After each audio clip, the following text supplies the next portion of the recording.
হযরত আব্দুল্লাহ বিন রাওয়াহা রাদিয়াল্লাহু তাআলা পয়গম্বরের আদরের কলিজার টুকরা ছিল।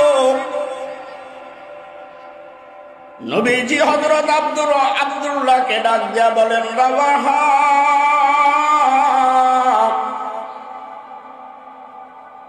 3 নম্বর সেনাপতি আপনি, 4র্থ নম্বর আরেকজন আছে, বুঝেন কিছু? বলে, জি হুজুর। এমন এক মুহূর্তের মধ্যে ঘোষণা এসেছে, আব্দুল্লাহ বিন রাওয়াহা বিবাহ করেছে, এখনো বাসর করে নাই।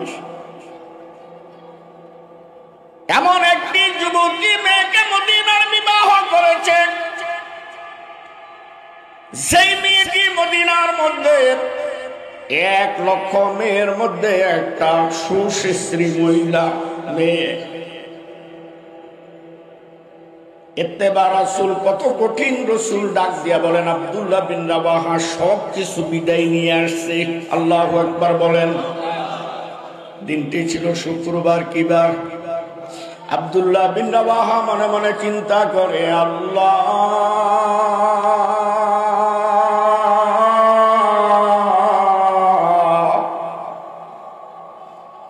আর কোনদিন মদিনায় আসবো না। ও আসমান জমিনের মালিক,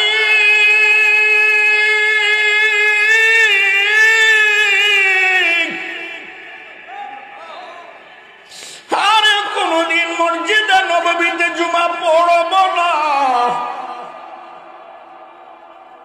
আর কোনদিন তোমার নবীর পিছে নামাজ পড়ব না।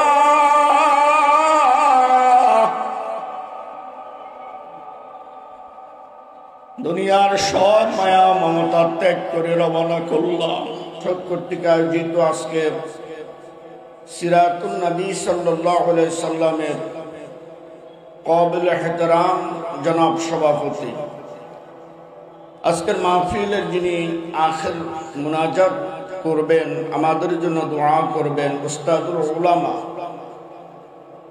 বাংলাদেশ জাতীয় সিরাত কমিটির সম্মানিত সভাপতি, আমাদের সকলের শুদ্ধবাজন ওয়াস্তাবাজন মুরব্বী আল্লামা ইমাদউদ্দিন সাহেব বারাকাল্লাহু ফি হায়াতি। আপনারা যারা আকর্ষণ এখানে বসে আছেন, আমি ওনার সাথে দেখা করে ইস্তিজে আসছি। বিশ্বনন্দিত ওয়াইস হযরত মাওলানা হাফেজ আব্দুল খালেক শরীয়তপুরী দামাত বারাকাতুহুম ওয়া ফয়ুজুহুমুল আলিয়া, মুআজ্জাজ মুকাররম হযরত উলামায়ে কেরাম, তুলাবা ইজাম, বয়োজ্যেষ্ঠ পিতৃ সমতুল্য আমার বাবাজিরা, প্রাণপ্রিয় কলিজার টুকরো আমার যুবক ভাইয়েরা, পর্দার আড়ালের পর্দা নিশি আবেদা সালেহা মা ও বোনেরা, আলোচনা দীর্ঘায়িত হবে না, সংক্ষিপ্ত আকারে আমার আলোচনা শেষ হওয়ার আগে ইনশাআল্লাহ আব্দুল খালেক শরীয়তপুরী চলে আসবেন। আমি সংক্ষিপ্ত আকারে কিছু কথা বলবো। আপনারা অনেকেই জানেন, আমার ডাইনে বামে যারা বসে আছে এরা জানেন আমার আলোচনার বয়স চলতেছে প্রায় 33 বছর। মুফতি ইমাদউদ্দিন সাহেব হুজুর ব্যতীত বাকিরা অনেকেই আমার শুধু জুনিয়র না, জুনিয়রের জুনিয়র। অনেকের বয়সও 33 হয় নাই। ওই যে কাকার হিসাবের বয়স বলে মাত্র 35। তো আলহামদুলিল্লাহ, আল্লাহ পাক এখনো ময়দানে রাখছেন, এটা আল্লাহর দরবারে লক্ষ কোটি শুকরিয়া। আপনাদের এখানে আসার পরও স্টেজে বসেও ডেট নিচ্ছি, একটা তারিখ দিতেই হবে।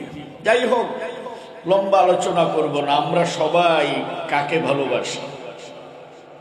আমার সাথে কথা বলতে হবে। হাজার হাজার আলেমকে আমি বক্তা বানাইছি। এই স্টেজেও আমার ছাত্র বক্তা আছে, আমি নাম বলবো না। আমি দোয়া করি আল্লাহ এদের তারাক্কি আরো বলন্দ করে দেন, আরো উপরে নিয়ে যান। যারা আমার থেকে আলোচনা শিখছেন তারা এখন অনেক হেলিকপ্টার, বিমান বহুত উপরে চলছে, আর আল্লাহ পাক আমাকে রাখছে। আলহামদুলিল্লাহ, আল্লাহর শুকরিয়া। বলেন, আমরা সবচেয়ে বেশি কাকে ভালোবাসি? আওয়াজ দিয়ে বলতে হবে। আল্লাহর নামটা নিতে কোনো সমস্যা নাই। এই পৃথিবীর মধ্যে যত মাখলুকাত আছে সবাই কাকে ভালোবাসে? আল্লাহকে। এবার মানুষের দিকে আসেন, যত জাত আসে এরাও আল্লাহকে ভালোবাসে। কি বলেন, ঠিক কিনা? কিন্তু আল্লাহ বলতেছে ইমানদারেরা সবচেয়ে বেশি আমাকে ভালোবাসে। কারা বেশি ভালোবাসে? ইমানদারেরা। তাহলে আমাদের দেশে যত রাজনৈতিক অরাজনৈতিক সংগঠন আছে সবাই আল্লাহকে ভালোবাসে কিনা?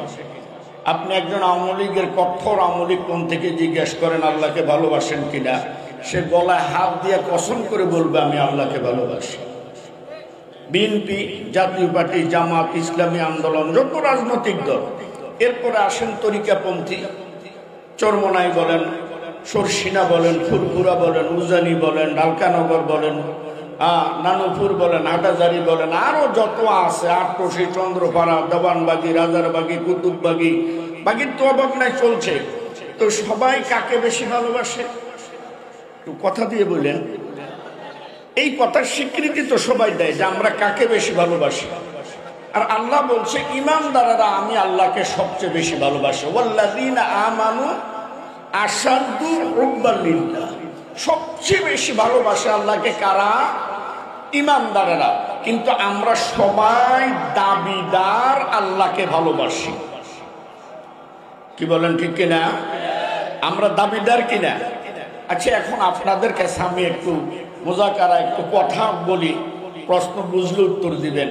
এই ভালোবাসাটা, আল্লাহকে ভালোবাসাটা আমার বা আমার দলের বা আমার পীরের বা আমার কোনো সংগঠনের মন মতে হবে না আল্লাহর মন মতে হবে?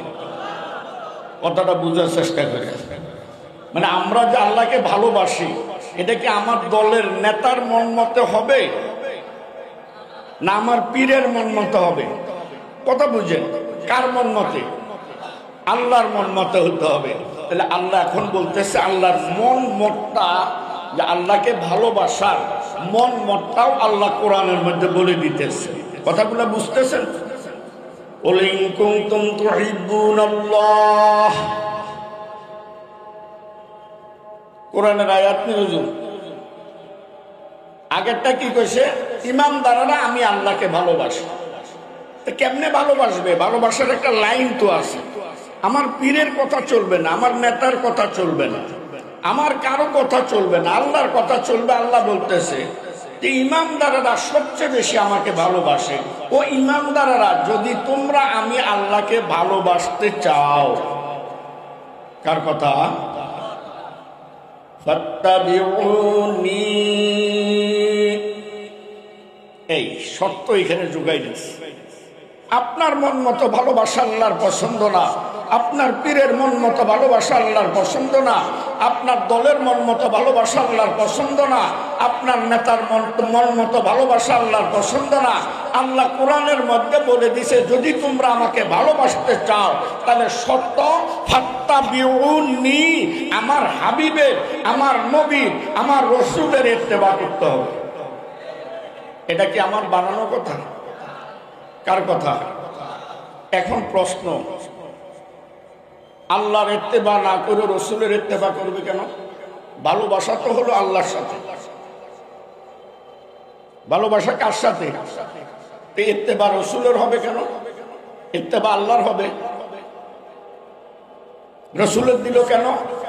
বলে আল্লাহর ইত্তেবা করা পৃথিবীর মধ্যে, পৃথিবীর শুরু থেকে শেষ পর্যন্ত কারো পক্ষেই সম্ভব না। আল্লাহ পাকের ইত্তেবা করা কোন পয়গম্বর, রসূল, নবী, আমরা দূরের কথা, কারো পক্ষেই সম্ভব কেন? ইত্তেবা করতে হয় দেখে দেখে। কথা বুঝছে না? ইত্তেবা করতে হয় দেখে দেখে। তাহলে আল্লাহকে কি আপনি দেখছেন? ইত্তেবা কেমনে করবেন? ইত্তেবা করতে হয় জাতিসংঘ থেকে বাংলাদেশ, ইত্তেবা করতে হয় সংসদ ভবন থেকে নিয়ে গরিবের রান্নাঘর পর্যন্ত। এগুলা কি আল্লাহ চালাইছে? কথা বলেন না, এগুলা আল্লাহ হাবিবকে দিয়ে করাইছে। হাবিবকে দিয়া চালাইছে, নবীকে দিয়া করাইছে, নবীকে দিয়া চালাইছে। এই জন্য ফাত্তাবিউনি, তোমরা আমার হাবিবের ইত্তেবা করো। কথাগুলো বুঝতেছেন কিনা আল্লাহ ভালো জানে। কার ইত্তেবা বলেন, জোরে বলেন। আমার আগে আব্দুল কাইয়ুম অত্যন্ত চমৎকার আলোচনা, আমি তার আলোচনার ফিনিশিং এ গেছি। তার আলোচনার কি ফিনিশিং? ইত্তেবা করতে হবে রসুলের। কেন? রসুল খাইছে, রসুল ঘুমাইছে, রসুল রাষ্ট্র চালাইছে, রসিক কৃষি কাজ করছেন, ধার্মিক কাজ করছেন, রাজনৈতিক কাজ করছেন, যত কাজ সব রসুল করছেন। এই জন্য তোমরা যা করবা রসুলকে দেখে দেখে করবা। আল্লাহ এগুলা করে নাই, দেখতেও পারবা না, ইত্তেবাও করতে পারবা না।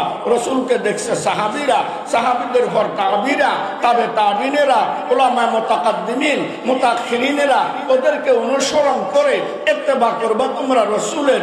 ফাত্তাবিউনি, আমার রসুলের ইত্তেবা করবা। এতটুকুই তোমাদের জন্য যথেষ্ট। বাকিটা আমার দায়িত্ব। ইউহিব্বুকুমুল্লাহ। আল্লাহু আকবার, জোরে বলেন। বাকিটা আমার দায়িত্ব। ইউহিব্বুকুমুল্লাহ। এবার আমি আপনাদেরকে একটু প্রশ্ন করি, মনে কষ্ট নেবেন না। আমরা রসুলকে ভালোবাসি কিনা? কথা জোরে কইেন, জোরে কইেন। রসুলকে ভালোবাসি কিনা? 1 থেকে 2 মিনিটের মধ্যে বাস্তব একটা পরীক্ষা করে ফেলবেন, চিৎকার দিয়ে বলবেন যারা রসুলকে ভালোবাসেন। পারবেন না? কেমনে পরীক্ষাটা? আমি একটু অন্য ধরনের মানুষ, এজন্য অনেকেই আমাকে অন্যরকম ভাবে। সকলেই নিজের শাহাদাত আঙ্গুলটা মুখের মধ্যে ধরেন, বলেন, জোরে বলেন, আমি রসুলকে ভালোবাসি। খুব জোরে জোরে। সত্যি ভালোবাসেন কি? আপনারা কি বলেন? সত্যি ভালোবাসেন? সত্যি ভালোবাসেন? আঙ্গুল ছেড়েন না, আঙ্গুল ছেড়েন না। সত্যি ভালোবাসেন? এই জবান আল্লাহ আপনাকে দিয়েছে, এই জবান দিয়ে আপনি শাহাদাত আঙ্গুলটাকে আপনার জবানের মধ্যে নিয়ে বলছেন যে আমি রসুলকে ভালোবাসি। ভাই দোস্ত, আপনার সাথে আমার সম্পত্তির কোনো কাটাকিচুরি নাই, আপনার সাথে আমার কোনো দ্বন্দ্ব নাই, আপনার সাথে আমার কোনো মারামারি নাই। আমি যে জবান আল্লাহ দিয়েছে, যে আঙ্গুল আল্লাহ দিয়েছে, ওই শাহাদাত আঙ্গুলটা জবানে নিয়ে আমি স্বীকৃতি দিচ্ছি আমি রসুলকে ভালোবাসি। এবার আপনাদের কথা অনুযায়ী আমার দিকে তাকাইয়া আঙ্গুলটাকে 2 আঙ্গুল নিচে আইনা ধরেন, শক্ত করে ধরে রাখেন। দেখেন তো রসুলের ভালোবাসা আছে না নাই?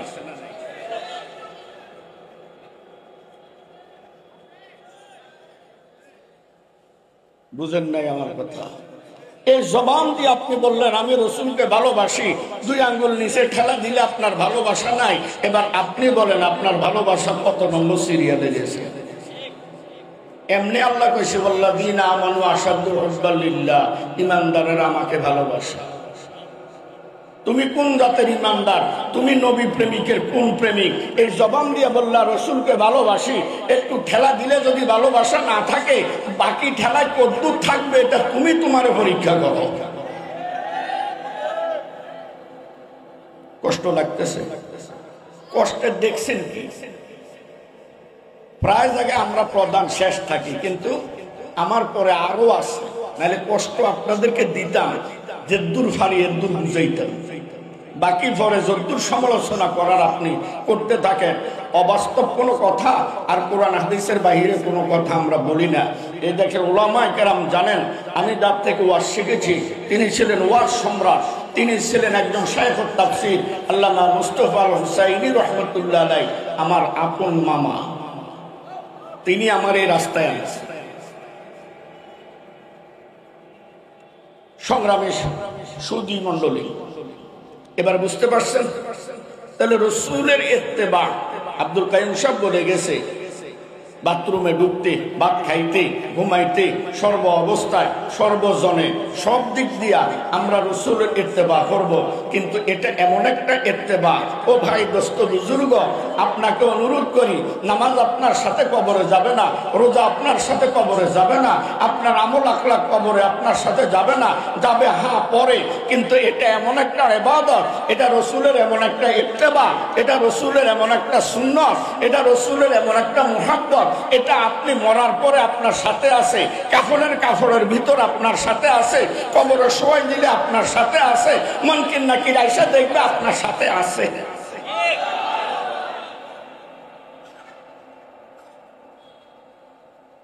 আল্লাহ আমাদের বুঝ দেন। জোরে বলেন। এবার প্রশ্ন করেন মৃত্যু কখন? কারণ আমি তো মরার পরে আমরা অনেকে নিয়ত করছি জোয়ানরা, হুজুর আপনাদের মতো বয়স বিয়ার পরে চিন্তা ফিকির আছে, কি বলেন? এরকম অনেকের আছে না? বাজা আমি আপনাদেরকে প্রশ্ন করি মৃত্যু কখন পারবেন বলতে? আমি আপনাদেরকে বলি, আপনারা আমার সাথে একটু উত্তর দেন।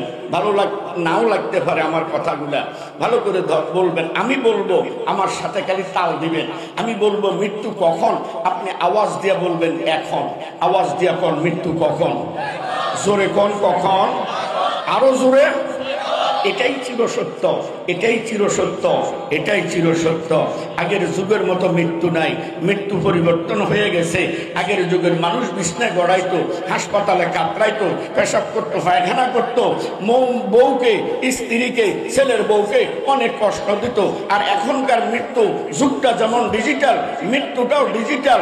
একটু আগে চা খাইছেন, এখন নাই, চেয়ারে বসে আছেন, লড়তে পারবেন না, আঙ্গুল উঠাইছেন, নামাইতে পারবেন না, ঘরে ঢুকছেন, বের হতে পারবেন না, বাজারে গেছেন আর আসবেন না, কলেজে গেছেন আর ফিরবেন না, রাস্তায় বের হয়েছেন, এটা শেষ বের হওয়া। এমন অবস্থা, এমন অবস্থা, এমন অবস্থা, কার কখন মৃত্যু বলা যাবে না। এই জন্য প্রত্যেক মুমিনের অন্তরে চিন্তা থাকতে হবে, আমার মৃত্যু এখন। কখন? এবার আপনাকে শপথ করেন, আপনি বলেন, যেই লোকটার ভিতরে, যে ইমানদারটার ভিতরে, যে নবীর উম্মতের ভিতরে চিন্তা আছে আমার মৃত্যু এখন, এই লোকটা জীবনে গুনাহ করতে পারে? কথা কন, পারে? ও গুনাহ করতে গেলেই তো চিন্তা করবে, হায় আমার মৃত্যু এখন, আমার মৃত্যু। যার এই চিন্তা সে গুনাহ করতে পারে? আল্লাহ আমাদের বুঝবেন। তাহলে আল্লাহর ভালোবাসা পেতে হলে প্রথম শর্ত কি? ফাত্তাবিউনি, রাসূলের ইত্তেবা করতে হবে। কার ইত্তেবা? কথা বলেন কার? বাজার ভোলা। আমার সবচেয়ে বেশি মাহফিল ভোলা, বছরে প্রায় 40টা 42টা মাহফিলও ভোলার ডিস্ট্রিক্টে পড়ে যায়। তো ভোলা তার বাপের নিজের একবারে জবানের বক্তব্য, হুজুর ছেলেরে, একটাই ছেলে, আমার আর কোনো সন্তান নাই, অনেক কষ্ট করি, একদম আমেরিকা নিয়ে ইংলিশে পিএইচডি করাইয়া বাংলাদেশের হাই লেভেলে চাকরিতে সম্পূর্ণ কমপ্লিট করে আগামীকালকে সে যাবে। সবার থেকে বিদায় সিদায় নিয়ে রেডি হয়ে রয়েছে আব্দুল করিম। সকালে যখন ডাকতে গেছি, আব্দুল করিম আর উঠে না। আব্দুল করিমের মা এসে বলতেছে, বাবা তোর যাবার সময় হয়ে গেছে, উঠ। বাবা এসে বলতেছে, কিরে আব্দুল করিম, এত কষ্ট করে চাকরি জয়েন করবি, তুই এখনো উঠিস না, তাড়াতাড়ি উঠ। আব্দুল করিম যে জীবনের মতো আর উঠবে না, মা বাপ এখনো বুঝতে পারে নাই। এইরকম ডাক আপনার আমার আসতে পারে কিনা? যদি আসতে পারে, যদি এই নিয়ত থাকে রে ভাব, যদি এই ভরসা আপনার থাকে, আপনি কোনোদিন গুনার জন্য পাও বাড়াইতে পারেন না। গুনাহ করতে গেলে আপনার চিন্তা হবে, হায় আমার মৃত্যু যদি এখন হয়ে যায়। কথা বলেন না? ফাত্তাবিউনি, কার ইত্তেবা? রাসূলের। কথা কোন কার? রাসূলের ইত্তেবা। মওতার যুদ্ধে সেনাপতি রাসূলের জবান থেকে 3 জন, তাই না? আরেকজন হবে, মোট কয়জন? 4 জন। কথাটা বুঝার চেষ্টা, ইত্তেবা কারে কয় এটা বুঝার জন্য বলছি।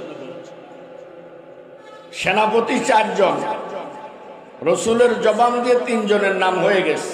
1 নম্বর হুজুরের পালক পুত্র যায়েদ বিন হারেসা।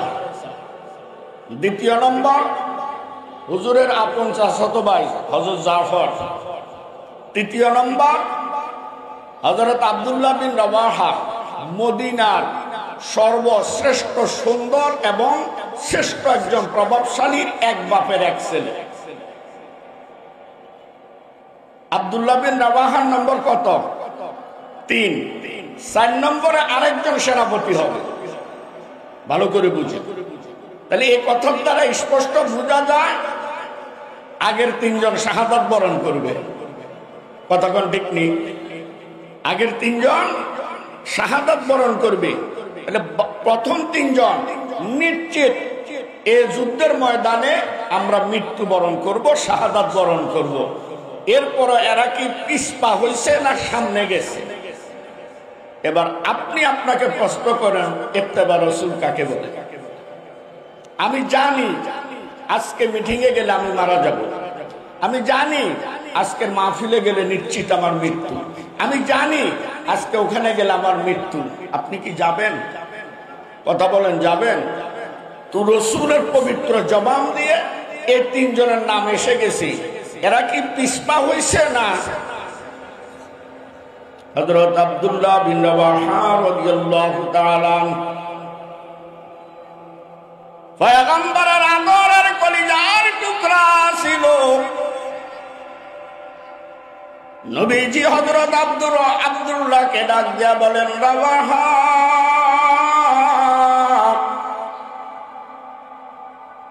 3 নম্বর সেনাপতি আপনি, 4র্থ নম্বর আরেকজন আছে, বুঝেন কিছু? বলে, জি হুজুর।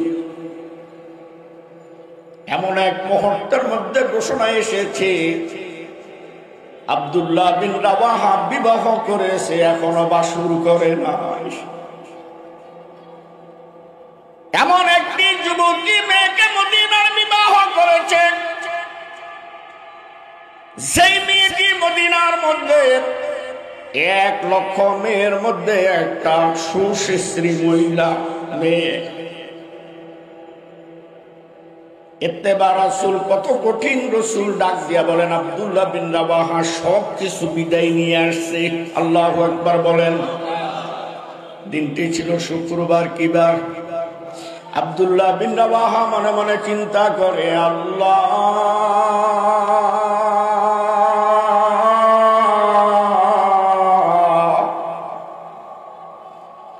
আর কোনদিন মদিনায় আসবো না।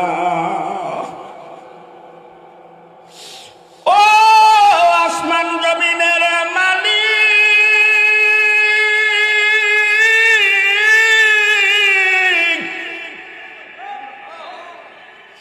আর কোনদিন মসজিদে নববীতে জুমা পড়ব না, আর কোনদিন তোমার নবীর পিছে নামাজ পড়ব না।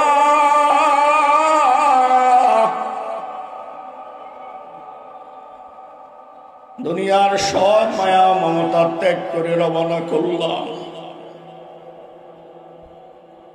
আজকে শুক্রবারের দিন আমার মনটা চায় তোমার নবীর পিছনে নামাজটা আদায় করি।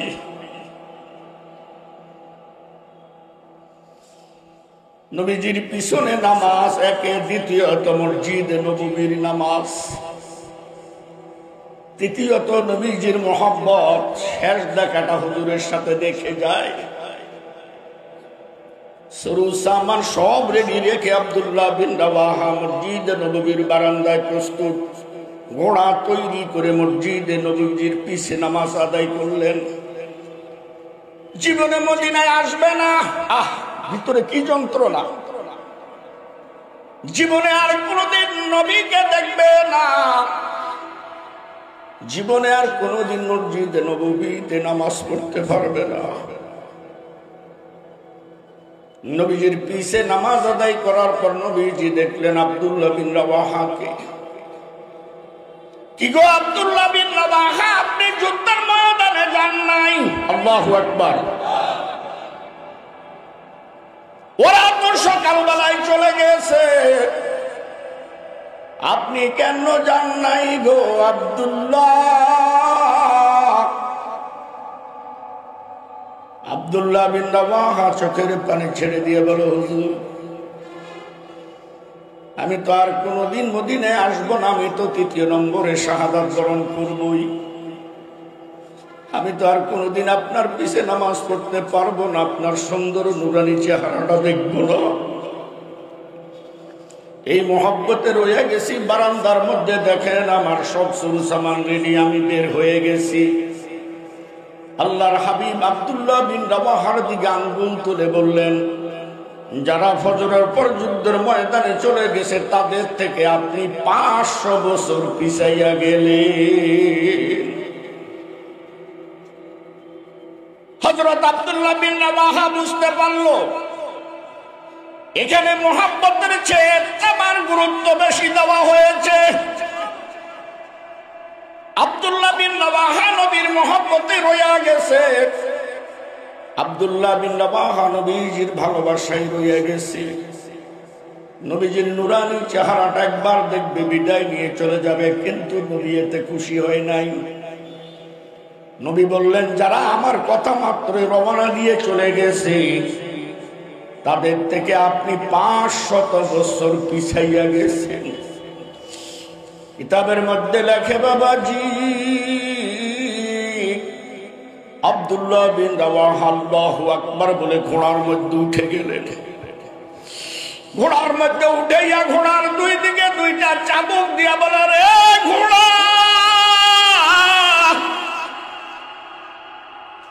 যুদ্ধের ময়দানের আমি 3 নম্বর সেনাপতি রে, আমারে বেজ্জতি করিস না রে ঘোড়া। গতিবেগ তোর যত আছে তত বাড়াইয়া দে। والعاديات ضبحا فالموريات قدحا فالمغيرات صبحا فأثرن به نقعا فوسطن به جمعا। এত গতিতে ঘোড়া ছুটছে, পাথরে পাও লাগলে পাথরে আগুন ধরে যায়।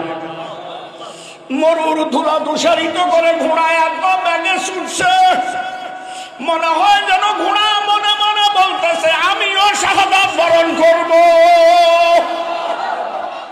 ঘোড়ার গতি এত স্পিড বেড়ে গেল, ধুলায় দূষারিত ধুলার ভিতরেও ঘোড়াকে দেখা যায় না। এত গতিবেগে চলছে, এত গতিবেগে চলছে। পাও কোন জায়গা শক্ত জায়গার মধ্যে পড়লে আগুনের লিলিহা দেখা যায়। কিতাবের মধ্যে লেখেন, যারা ফজরের নামাজ পড়ে রওনা করছে যুদ্ধের ময়দানে ঢুকবে, আব্দুল্লাহ বিন রাওয়াহার ঘোড়া তাদের আগে ময়দানে ঢুকে গেছে।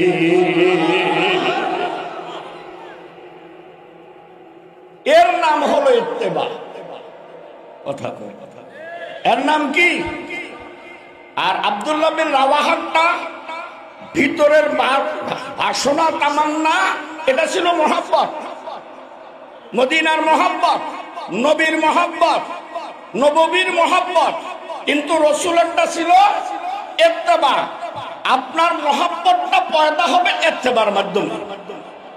মুহাব্বতটা পয়দা হবে কিসের মাধ্যমে? ইত্তেবার মাধ্যমে। শুধু মুহাব্বত মুহাব্বত মুহাব্বত করলে মুহাব্বত হবে না, ইত্তেবার মাধ্যমে মুহাব্বত করতে হবে। তাহলে ইউহিব্বুকুমুল্লাহ, আল্লাহ আপনাকে ভালোবাসবে। কিতাবে লেখছে, আব্দুল্লাহ বিন রাওয়াহার ঘোড়া ময়দানে, আব্দুল্লাহ বিন রাওয়াহা রাদিয়াল্লাহু তাআলা আনহুকে ময়দানে ঢুকাইয়া সাথে সাথে কলিজা ফাইটা শাহাদাত বরণ করছে। ঘোড়ার কলিজা ফেটে গেছে, এত স্পিডে ঘোড়া ছিল। এই কথার দ্বারা স্পষ্ট কি বুঝলেন? মুখের ভালোবাসা ভালোবাসা না, কথা কয় জোরে কয়েন, মুখের ভালোবাসা ভালোবাসা না, ইত্তেবার মাধ্যমে ভালোবাসা, এটা অরিজিনাল ভালোবাসা, এটাই অরিজিনাল ভালোবাসা। আর এটার দলিল রাসূল নিজে দিচ্ছেন। এই হাদিস আপনারাও জানেন, মান আহাব্বা সুন্নতি ফাকাদ আহাব্বানি ওয়া মান আহাব্বানি কানা মাই ফিল জান্নাহ।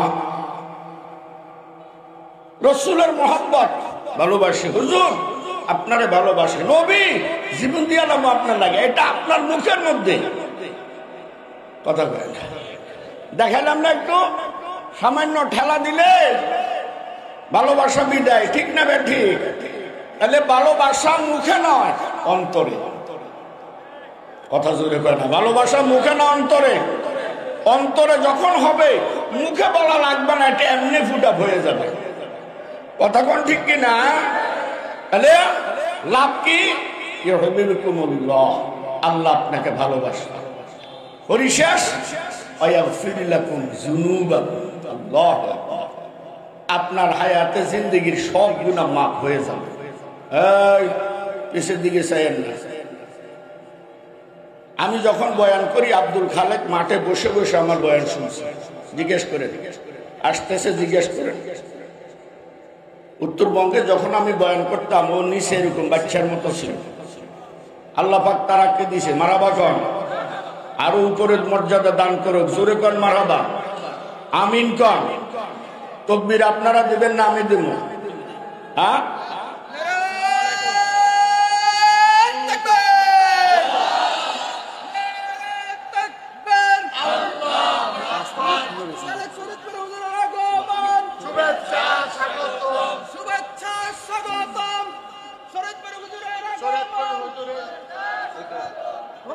বসায় রাখবো না, বসায় রাখা ঠিক না। আমার মামা বলছে পরবর্তী বক্তা দেখার সাথে সাথে ছেড়ে দেওয়া। কথা বুঝেন নাই? পরবর্তী বক্তা দেখার সাথে সাথে মাইক ছেড়ে দেওয়া, এটা আদত। কিন্তু আমার স্নেহের অত্যন্ত ভালোবাসা, এই জন্য একটু বসছি। তাহলে কথা শেষ করে দিই। ওয়াগফির লাকুম যুনুবাকুম। বাজান, আমার একটা উত্তর দেন তো। আমি গুনাহগার, আমরা সবাই গুনাহগার। তো আল্লাহ যদি বলে যাও তোমাদের গুনাহ মাফ করে দিলাম, তে আমাদের গুনাহ মাফ করে দিছে, পাওনা তো এটাই নাকি? তা আমি গুনাহ করছি, আমার মাফ করে দেন, যা মাফ করে দিছি, এই তো নাকি? আর কিছু পাওনা আছে? দেখেন, যদি আপনি ইত্তেবা রাসূল হন, ইন কুনতুম তুহিব্বুনাল্লাহ ফাত্তাবিউনি ইউহিব্বুকুমুল্লাহ ওয়া ইয়াগফির লাকুম যুনুবাকুম ওয়াল্লাহু গফুরুর রহিম।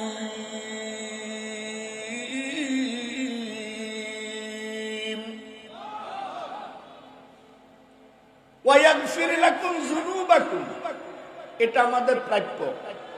গুনাহ করছি, এটা প্রাপ্য। কি কর? আল্লাহু গফুর, এ খাতিরে মাফ করে দিছে। সবচেয়ে সুন্দর ক্ষমা করনেওয়ালা কে? গফুর, মাফ করে দিছে। আপনারা উলামায়ে কেরাম দেখেন, গফুর নামের পরে একটা শব্দ সংযুক্ত হয়েছে, রহিম।